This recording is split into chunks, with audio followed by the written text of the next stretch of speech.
Everyone, this is Priyanka and welcome to my YouTube channel. Friends, आज का हमारा जो वीडियो है वो रिलेटेड है CDP से, यानी कि चाइल्ड डेवलपमेंट एंड पेडागोजी से। तो आज के इस वीडियो में हम बाल विकास के कुछ महत्वपूर्ण प्रश्नों की चर्चा करेंगे, जो कि CTET, UPTET और जितने भी स्टेट टेट के एग्ज़ाम्स होते हैं उन सभी के लिए इम्पॉर्टेंट है। अगर आप पेपर 1 या 2 किसी की भी प्रिपरेशन कर रहे हैं तो ये वीडियो आपके लिए बहुत ही हेल्पफुल रहेगा। तो अगर वीडियो स्टार्ट करने से पहले अगर आपने चैनल को अभी तक सब्सक्राइब नहीं किया है तो सबसे पहले चैनल सब्सक्राइब कर लें और साथ ही बेल आइकन को भी प्रेस कर दें। तो चलिए स्टार्ट करते हैं हमारा आज का वीडियो हमारे पहले क्वेश्चन से। देखिए, हमारा जो पहला क्वेश्चन है वो ये है कि मिथ्या परिपक्वता का काल किसे कहा जाता है, या जिसे मिथ्या परिपक्वता को हम छद्म परिपक्वता भी कहते हैं। इसमें बालक को क्या लगता है कि वो बड़ा हो गया है। इस अवस्था में आकर बालक को ऐसा लगता है कि वो बहुत बड़ा हो गया है, लेकिन ऐसा नहीं होता है। तो मिथ्या परिपक्वता का जो काल है वो कहा जाता है बाल्यावस्था को। इसलिए क्वेश्चन नंबर 1 का जो राइट आंसर है वो है ऑप्शन बी। चलिए आगे बढ़ते हैं हमारे सेकंड क्वेश्चन की तरफ। सेकंड क्वेश्चन कहता है कि रंगों को पहचानना, गिनती करना, गिनती लिखना या गिनती पढ़ना, वस्तुओं को क्रम में लगाना, ये सारी चीज़ें बालक किस अवस्था में करता है, यानी कि ये जो गुण हैं उसके मानसिक विकास से संबंधित ये किस अवस्था में बालक में विकसित होते हैं। तो ये जो गुण हैं ये होते हैं बाल्यावस्था में। बाल्यावस्था में आकर बालक रंगों को पहचानने लग जाता है। इसके अलावा गिनती लिखना सीख जाता है और वस्तुओं को छोटे से बड़े या बड़े से छोटे के क्रम में लगाना सीख जाता है। चलिए, ये था इसका आंसर बाल्यावस्था। और आगे बढ़ते हैं हमारे नेक्स्ट क्वेश्चन की तरफ।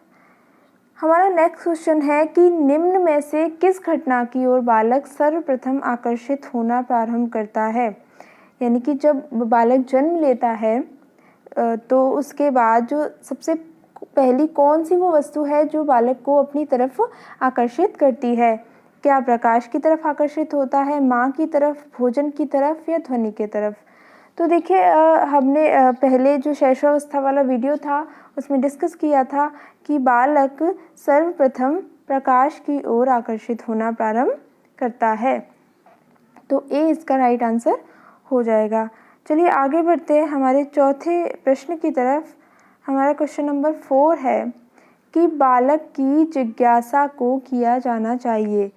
देखिए, जिज्ञासा क्या होती है, जैसे जो छोटे बच्चे होते हैं उन्हें हर चीज़ जानने की बहुत ज़्यादा उत्सुकता रहती है, बहुत ज़्यादा जिज्ञासा रहती है उनके मन में कि कोई चीज़ है तो ऐसी क्यों है, आसमान नीला क्यों है, तारे दिन में क्यों नहीं निकलते हैं। इस तरीके के प्रश्न जो होते हैं वो बालक के मन में उठते रहते हैं। तो अपने इन प्रश्नों का उत्तर जानने के लिए कभी वो अपने शिक्षक से इनका उत्तर जानने का प्रयास करता है। इसके अलावा जो उसके घर परिवार के बड़े सदस्य होते हैं उनसे भी वो इनका उत्तर जानने का प्रयास करता है।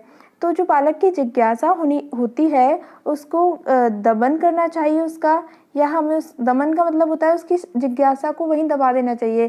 कि देखा होगा आपने कि बहुत से लोग करते, क्या तुम फालतू के प्रश्न करते रहते हो। तो क्या होता है, इस तरीके से जो बालक की जो जिज्ञासा होती है उसके अंदर ही दब के रह जाती है।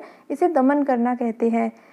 ऑप्शन बी है कि बालक की जिज्ञासा को शांत किया जाना चाहिए, या बालक की जिज्ञासा को उत्तेजित या सक्रिय करना चाहिए। तो देखिए, जो बालक की जिज्ञासा है हमें उसको शांत करना चाहिए। क्यों, जो वो प्रश्न पूछ रहा है उसका हमें उत्तर देना चाहिए। एक अध्यापक होने के नाते, या घर के आपके घर परिवार में अगर कोई बच्चे हैं वो आपसे प्रश्न पूछते हैं तो आपको उन्हें उनकी जिज्ञासा का उत्तर देना चाहिए। इससे क्या होगा, बालक का जो मानसिक शक्तियाँ हैं उनका विकास बहुत ही अच्छी तरीके से होता है। आई होप आपको ये चीज़ समझ में आ गई होगी। चलिए आगे बढ़ते हैं। हमारा प्रश्न नंबर 5 कहता है कि बालकों में सौंदर्यानुभूति, यानी कि सौंदर्य की अनुभूति विकसित करने का आधारभूत साधन क्या है। प्रकृति अवलोकन, साहित्य का अध्ययन, टेलीविज़न, खेलकूद। यानी कि अगर हमें बच्चों में सौंदर्य अनुभूति विकसित करनी है, उनमें सुंदरता के प्रति एक अच्छा दृष्टिकोण विकसित करना है तो उसके लिए हमें क्या है, क्या हमें उन्हें खेलने कूदने के अवसर देने चाहिए, या बोल देना चाहिए कि बच्चों टीवी देख लो, या किताबें किताबें पढ़ने का कहनी चाहिए, यानी कि साहित्य का अध्ययन करने के लिए कहना चाहिए, या प्रकृति का अवलोकन ऑब्जर्वेशन करने के लिए कहना चाहिए। तो देखिए जो प्रकृति होती है, प्रकृति ही सबसे ज़्यादा सुंदर होती है। तो बालक के अगर जो आधारभूत साधन है सौंदर्य अनुभूति विकसित करने का, वो होगा प्रकृति का अवलोकन। प्रकृति में चीज़ें हैं उनको देखकर ही बालक में सौंदर्य अनुभूति विकसित होगी। चलिए आगे बढ़ते हैं। हमारा क्वेश्चन नंबर 6 कहता है कि चरित्र निर्माण में निम्नांकित कारक सहायक नहीं है, यानी कि एक बालक के चरित्र के निर्माण में कौन सा कारक है जो सहायता प्रदान नहीं करता है। देखिए फ्रेंड्स यहाँ पर नहीं वर्ड लगा हुआ है, आपको इस चीज़ को ध्यान से देखना है। ऑप्शन ए है आदत, ऑप्शन बी है इच्छा, ऑप्शन सी है हमारा अनुकरण और ऑप्शन डी है निर्देश। तो देखिए अगर बालक में आदतें अच्छी होंगी तो उसके जो चरित्र है वो भी उसके चरित्र निर्माण में उसकी अच्छी आदतें सहायता प्रदान करेंगी, इसलिए ए ऑप्शन तो यहाँ पर सही है। इसके अलावा अगर हम इच्छा की बात करें, यानी कि बालक के अंदर से इच्छा होनी चाहिए कि ये काम नैतिक है, ये काम अनैतिक है, ये अच्छा है बुरा है, इस चीज़ की अगर उसे खुद से ही अच्छा बनने की इच्छा होगी तो ही वो उसका चरित्र अच्छा निर्माण हो सकता है। इसके अलावा सी ऑप्शन है अनुकरण।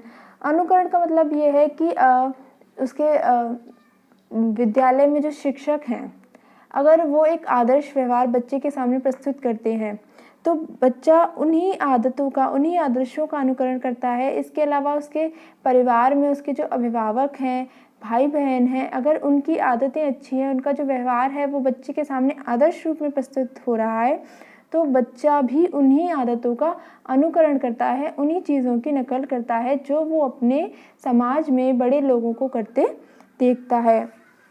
तो अनुकरण भी चरित्र निर्माण में एक महत्वपूर्ण भूमिका निभाता है। तो जो निर्देश है, देखिए निर्देश सहायता नहीं प्रदान करता है, क्योंकि अगर आप बच्चे को कह सकते हैं ऐसा करो वैसा करना चाहिए, चोरी नहीं करनी चाहिए, झूठ नहीं बोलना चाहिए, आपने बच्चे को तो निर्देश दे दिए, लेकिन विद्यालय में क्या होता है या घर में ही अपने बड़ों को वो देखता है कि घर वाले तो झूठ बोल रहे हैं लेकिन हमें निर्देश दे रहे हैं कि झूठ नहीं बोलो। तो इस सिर्फ निर्देश देने से बात नहीं बनती है, बच्चे के सामने एक आदर्श व्यवहार को प्रस्तुत करना भी बहुत ही ज़रूरी होता है। इसलिए क्वेश्चन नंबर 6 का यहाँ पर जो सही आंसर होगा वो होगा ऑप्शन डी निर्देश। निर्देश चरित्र निर्माण में एक महत्वपूर्ण सहायता प्रदान नहीं करता है। तो चलिए आगे बढ़ते हैं। फ्रेंड्स अगर आपने अभी तक चैनल को सब्सक्राइब नहीं किया है तो पहले चैनल को सब्सक्राइब कर लें। इसके अलावा वीडियो अगर पसंद आ रहा है तो वीडियो को लाइक कर दें और इसके अलावा वीडियो को अपने फ्रेंड्स के साथ शेयर भी कर दें। चलिए देखते हैं हमारा अगला प्रश्न। क्वेश्चन नंबर 7 कहता है कि किस अवस्था में, हम ये सभी जानते हैं कि विकास की 4 अवस्थाएं बताई गई हैं, या हम यूँ कह सकते हैं जिस अवस्था तक किया जाता है, वैसे तो 5 या 6 अवस्थाएं हैं लेकिन बाल मनोविज्ञान में सिर्फ 4 अवस्थाओं का अध्ययन किया जाता है। एक है गर्भावस्था, फिर शैशवावस्था, उसके बाद आती है बाल्यावस्था और फिर किशोरावस्था।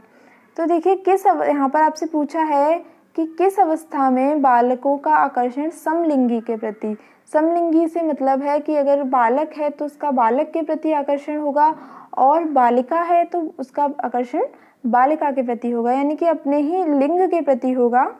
तो ऑप्शन है प्रौढ़ावस्था, शैशवावस्था, बाल्यावस्था या किशोरावस्था।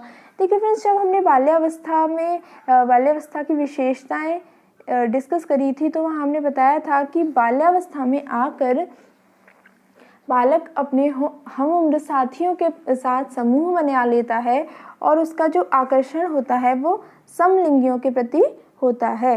तो क्वेश्चन नंबर 7 का जो राइट आंसर होगा वो होगा यहाँ पर ऑप्शन सी बाल्यावस्था।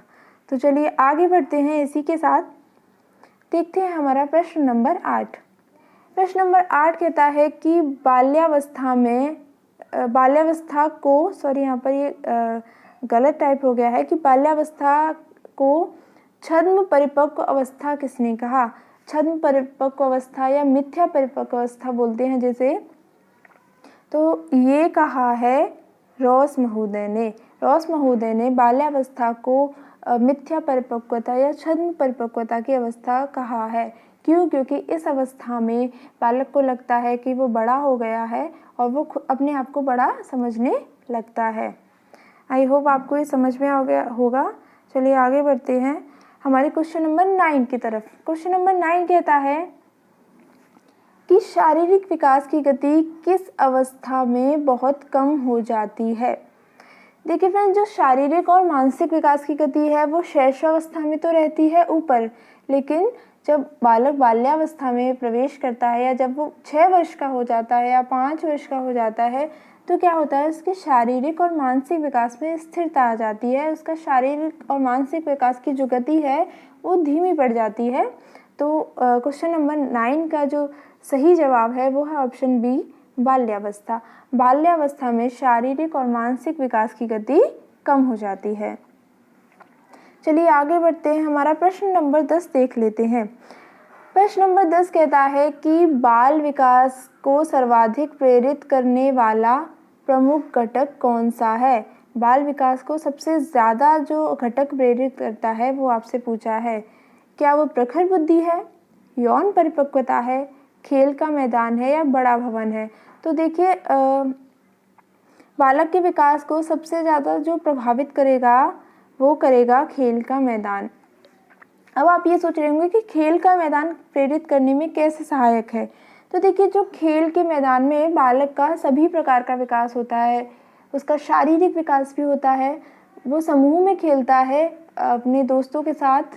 तो वो बच्चे क्या करते हैं, अपने खेल के कुछ नियम बनाते हैं जिनका सभी सदस्यों को उन खेल के नियमों का पालन भी करना होता है। तो इस तरीके से वो कहीं ना कहीं समाज के नियमों को भी सीख रहा होता है।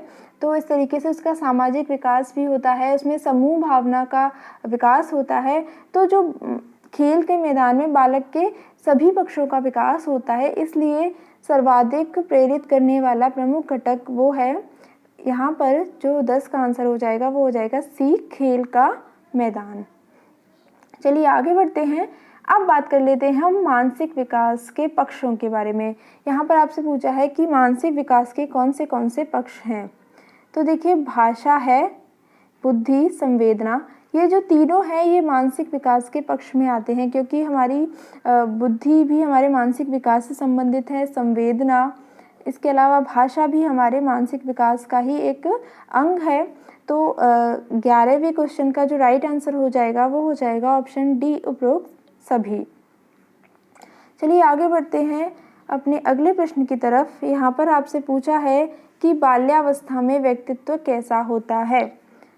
तो देखिए, हमने ये कल वाले वीडियो में ये पॉइंट डिस्कस किया था कि व्यक्तित्व के जुंग ने 2 प्रकार बताए थे, एक था अंतर्मुखी, एक था बहिर्मुखी, और बाद में अन्य मनोवैज्ञानिकों ने इसमें एक तीसरा प्रकार और जोड़ दिया, वो था उभयमुखी।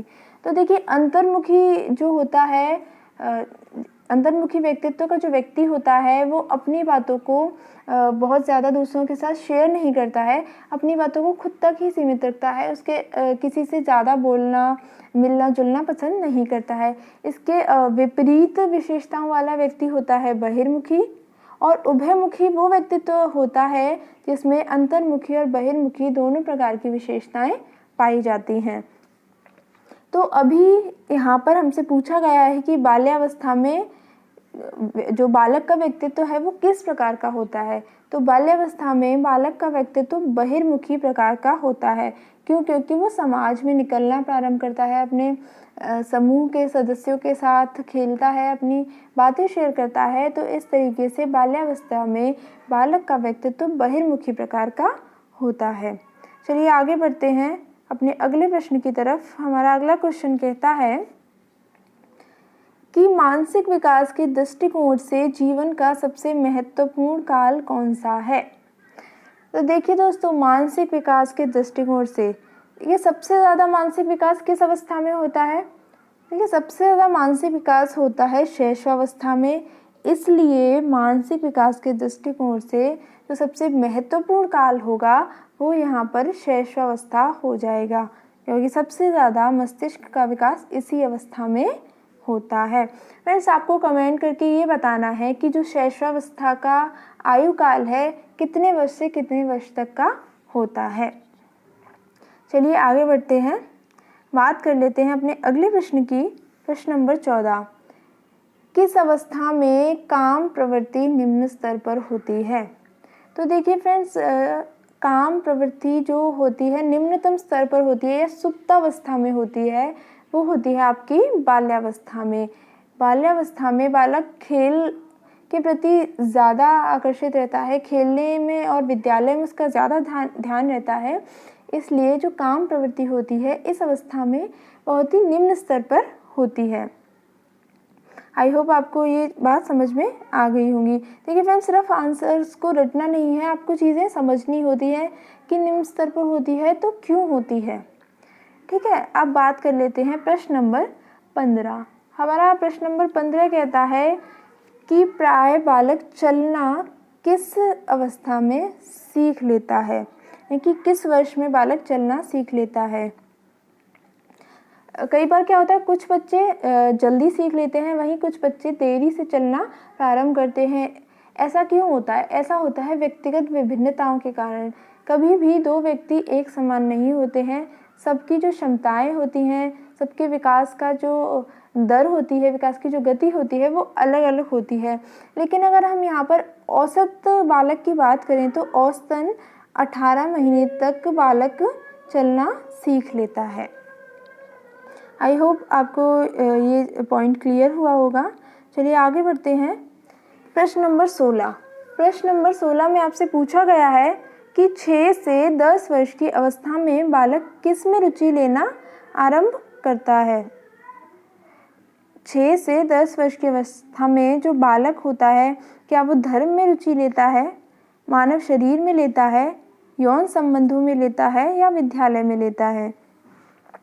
तो देखिए 6 से 10 वर्ष की आयु या 6 से 12 वर्ष की जो आयु होती है वो बाल्यावस्था कही जाती है, और बाल्यावस्था को हम विद्यालय की आयु भी कहते हैं, क्योंकि इसी अवस्था में बालक विद्यालय जाना आरंभ करता है, विद्यालय जाना सीखता है। तो सबसे ज़्यादा जो रुचि लेगा वो बालक लेगा यहाँ पर विद्यालय में।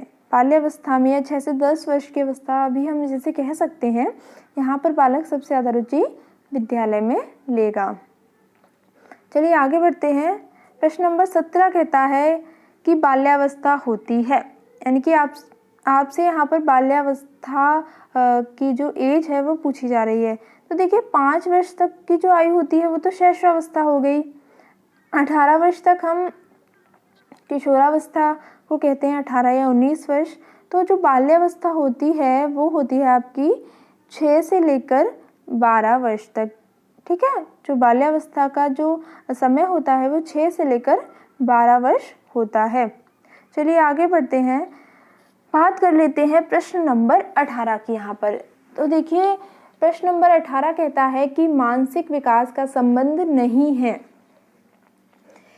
देखिए फ्रेंड्स, नहीं लगा हुआ है यहाँ पर, यानी कि आपको उस ऑप्शन को चुनना है जिसका संबंध मानसिक विकास से नहीं है। तो ऑप्शन है आपका ए, शिक्षार्थी का वजन एवं ऊंचाई। तो देखिए वजन और जो ऊंचाई होते हैं वो तो रिलेटेड होते हैं हमारे शारीरिक विकास से, तो ये तो नहीं होगा इसका आंसर। सॉरी, ये तो मानसिक विकास में नहीं आएगा। इसके बाद जो स्मृति होती है, जो हमारी मेमोरी होती है, वो हमारे मस्तिष्क से रिलेटेड होती है, हमारे मानसिक विकास से संबंधित होती है। इसके बाद देखिए तर्क एवं निर्णय। तर्क भी व्यक्ति जो होता है या बालक होता है वो अपने मस्तिष्क से ही करता है। निर्णय लेने की जो क्षमता होती है वो भी मानसिक विकास से ही संबंधित है। इसके बाद अवबोध की क्षमता या अंडरस्टैंडिंग जो होती है वो भी हमारे मानसिक विकास का ही एक पक्ष है। तो यहाँ हमसे पूछा गया है कि वो चीज़ हमें बतानी है जो संबंधित नहीं है। तो जो शिक्षार्थी का वजन और ऊंचाई है वो नहीं है, क्यों? क्योंकि वो शारीरिक पक्ष से संबंधित है। आई होप आपको ये पॉइंट भी क्लियर हो गया होगा। चलिए आगे बढ़ते हैं हमारे प्रश्न नंबर 19 की तरफ। ये कहता है कि देखिए फ्रेंड्स, ये जो क्वेश्चन है ये इस तरीके के प्रश्न सीटेट में पूछे जाते हैं और ये भी सीटेट 2014 के प्राइमरी लेवल का क्वेश्चन है। यहाँ पर क्या है, आपको एक सिचुएशन दे दी जाती है और आपके सामने 4 ऑप्शन रख दिए जाते हैं और आपसे पूछा जाता है कि इनमें से कौन सा सही होगा। तो देखिए फिर ऐसी सिचुएशन में आपको क्या करना है, आपको वो आंसर चुनना है जो बच्चे के हित में हो, जो बच्चे के लिए फ़ायदेमंद हो, वो नहीं जो शिक्षक के लिए हो, या आप अपने पॉइंट ऑफ व्यू से ना सोचकर बच्चे के पॉइंट ऑफ व्यू से सोचेंगे तो आपका जो आंसर है वो हमेशा सही होगा। तो देखिए इस क्वेश्चन में क्या कहा गया है कि कक्षा 4 का एक बच्चा है जो हमेशा चिंतित और कुंठित रहता है। तो आप क्या करेंगे उस सिचुएशन में? उसके अभिभावक से शिकायत करेंगे, उसे मनोचिकित्सक के पास लेकर जाएंगे, स्वयं परामर्शदाता की भूमिका का निर्वाह करेंगे, या उसे उसके भाग्य पर छोड़ देंगे। तो देखिए फ्रेंड्स, उसे उसके भाग्य पर छोड़ देंगे, ये तो ऑप्शन कभी भी सही नहीं हो सकता है। क्यों? क्योंकि अगर आपने बच्चे को उसके ही भाग्य पर छोड़ दिया तो शिक्षक का कार्य ही क्या बचता है फिर? शिक्षक का कार्य है कि प्रत्येक बच्चे की परेशानी का, उसकी प्रॉब्लम का सल्यूशन ढूंढना, और अभिभावक के पास भी नहीं लेकर जाएंगे हम उसे, और मनोचिकित्सक के पास ले जाना भी यहाँ पर सही नहीं लगता है। क्यों? क्योंकि सबसे पहले आप शिक्षक हैं, आपके विद्यालय का बच्चा है, आपकी कक्षा का बच्चा है, तो आप स्वयं उसकी परेशानी जानने का सबसे पहले प्रयास करेंगे कि आखिर बच्चा क्यों चिंतित है, क्यों कुंठित है, और उसकी परेशानी को दूर करने का हर संभव प्रयास करेंगे। तो इस प्रश्न का जो सही आंसर होगा वो होगा ऑप्शन सी, स्वयं परामर्शदाता की भूमिका का निर्वाह करेंगे। चलिए आगे बढ़ते हैं। हमारा अगला प्रश्न है और आज की वीडियो का आखिरी प्रश्न भी है कि बच्चे का किस प्रकार का विकास विद्यालय और शिक्षक द्वारा प्रभावित होता है। देखिए जो बच्चा होता है फ्रेंड्स, सबसे ज़्यादा जो अपना समय व्यतीत करता है परिवार के बाद वो विद्यालय में करता है और विद्यालय के शिक्षकों के साथ करता है। तो बच्चे का मानसिक, सामाजिक, संवेगात्मक सभी प्रकार का जो विकास है वो विद्यालय के द्वारा प्रभावित होता है। तो इस प्रश्न का जो सही आंसर होगा वो होगा ऑप्शन डी, ये सभी। तो फ्रेंड्स ये था हमारा आज का वीडियो। आई होप आपको चीज़ें समझ में आई होंगी, और अगर आपकी कोई क्वेरी है तो आप कमेंट सेक्शन में पूछ सकते हैं, और आपके आउट ऑफ 20 कितने आंसर सही हुए ये आप कमेंट करके मुझे बता सकते हैं। तो आज की वीडियो में इतना ही। मिलेंगे एक नई वीडियो में एक नए टॉपिक के साथ। तब तक के लिए thank you so much and good bye.